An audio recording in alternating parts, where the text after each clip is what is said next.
Greetings, brothers and sisters. I'm Professor Spira, and I'm back. It's been a while, but I'm back, and going to have a bunch of new videos for you guys to check out here at the end of November going into December. And I know a lot of you, like me, are very passionate about the Mucusless Diet Healing System and really want to see this diet become much more prominent around the world. And I think that people are ready. When I look on the news and TV and Facebook feeds, and it's everywhere I look, people are screaming out for this information. Mucusless Diet Healing System that is unlike anything else that's out there. And first and foremost, I'd like to thank all of you that have been so supportive over the years in promoting Arnold Ehret's work, practicing the diet, supportive of me putting out different things that I've been working on. The past year, put out Spira Speaks, which is a lot of information about the Mucusless Diet Healing System, along with this Professor Arnold Ehret's Mucusless Diet Healing System, annotated, revised, and edited by yours truly, Professor Spira, which is basically a critical edition, the first ever critical edition of the Mucusless Diet Healing System.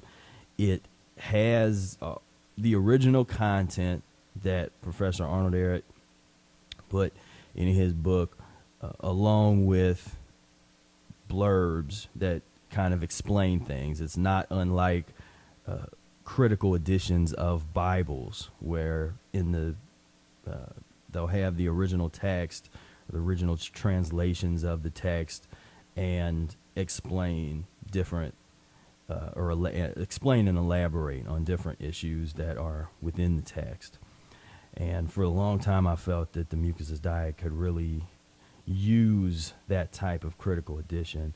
And in the pre-release, many of you have been able to obtain the book and have checked it out. And I love hearing all the positive feedback from everybody about it. And it's time to take the Mucusless Diet to the next level in terms of its prominence out here in the world. I walk around, turn on the TV, surf around the internet, look at Facebook feeds, and I see a world that's crying out for this information.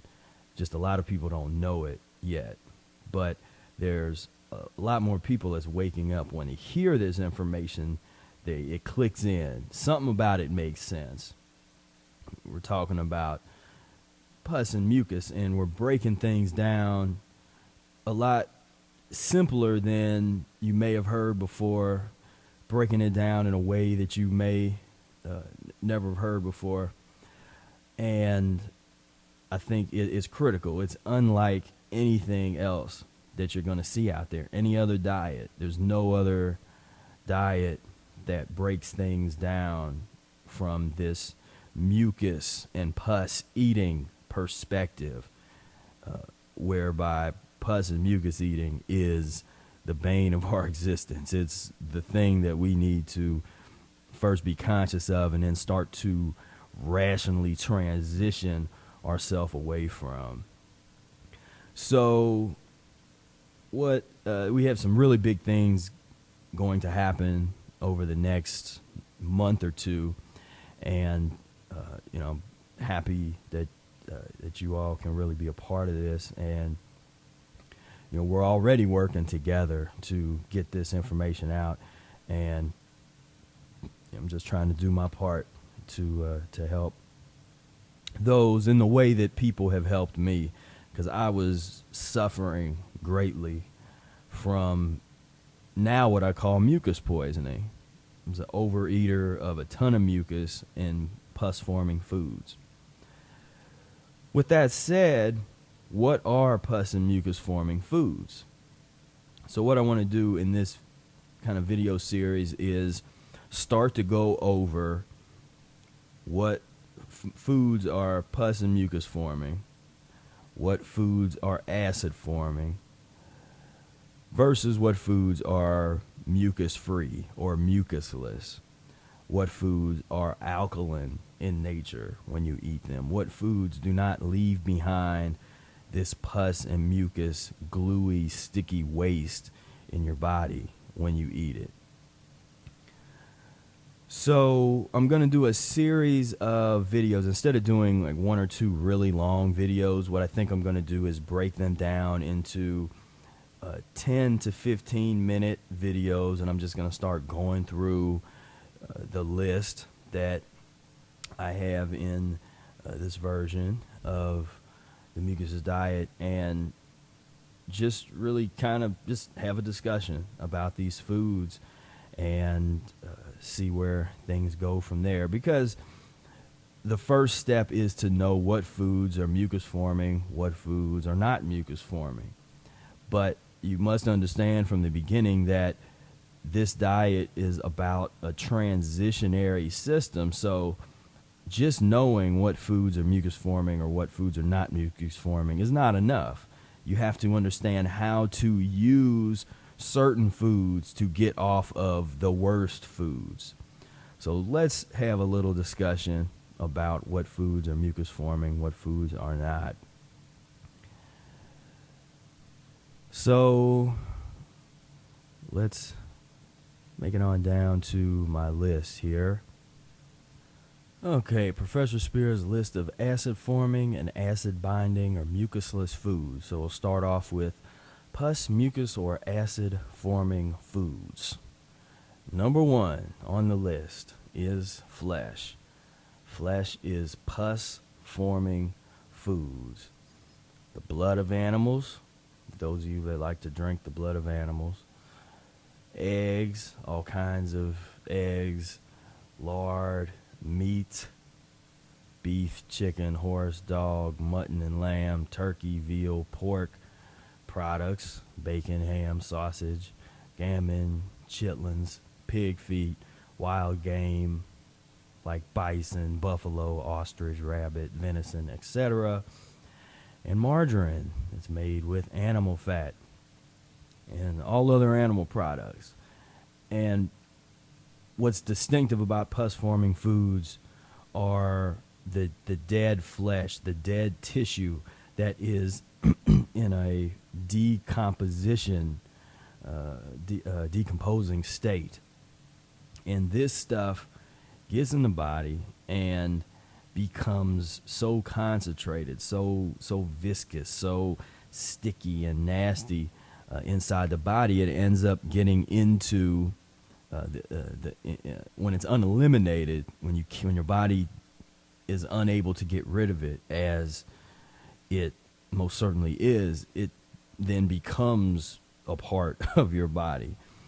So you have all of this dead, decaying, rotting flesh that sort of becomes a part of your being.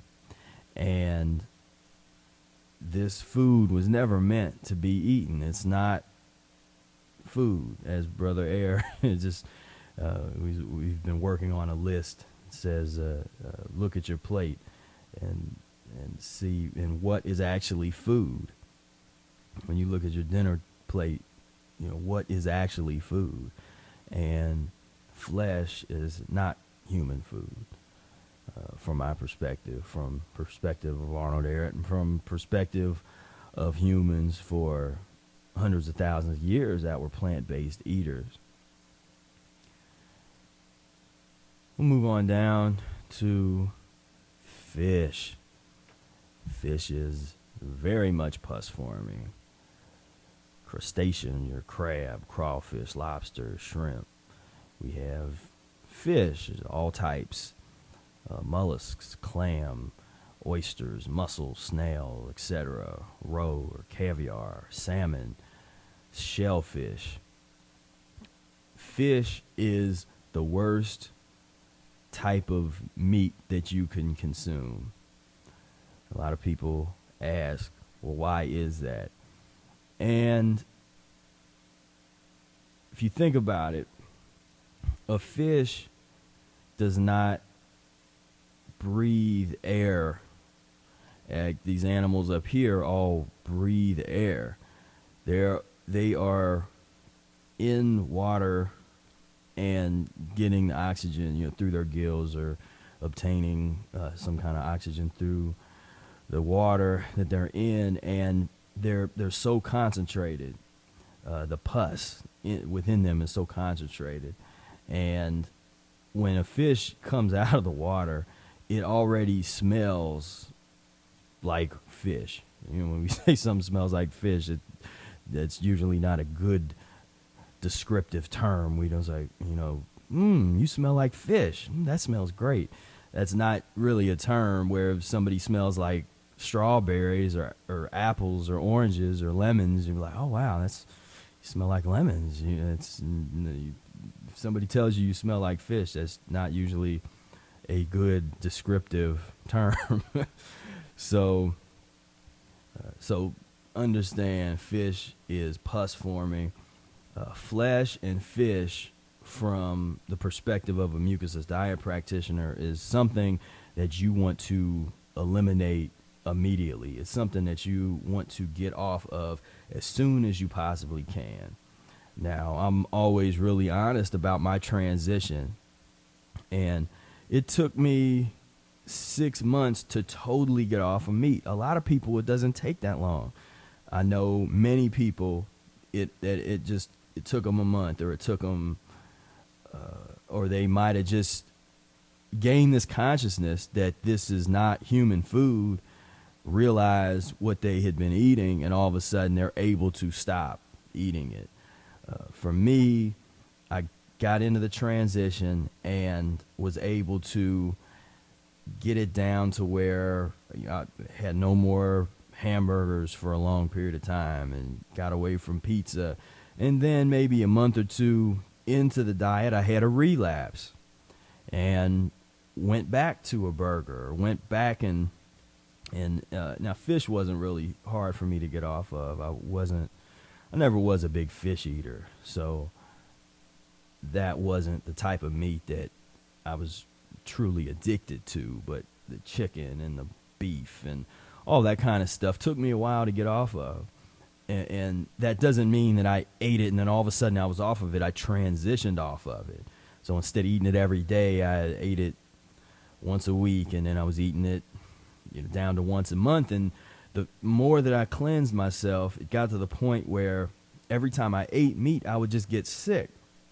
I'd feel terrible because I'd started feeling better because I'd been off of it. And before I know it, if I go back and eat this stuff, thinking that it's going to make me feel like the way it used to make me feel, I would have a rude awakening. And that's a part of the process. Some people call that classical conditioning, as if people think of classical conditioning, and they used to do these, well, they still do, but sadistic kind of experiments on animals and mice and things where if they shocked a mouse a certain way, if it did something, then eventually it would be trained to not do it. If it was going to have pain inflicted on it when it did something, whatever the people that were the mad scientists that were doing these experiments, harming the animals, whatever they wanted to have it do, they would punish it in order to get it to do what it was supposed to do. And the classical conditioning aspect of the diet can be like that. If you don't, whenever you go back to something that you had gotten off of, when you relapse, oftentimes it's much more critical. What you go through is very much more challenging than it used to be. And that's just a part of the process of getting off of these things.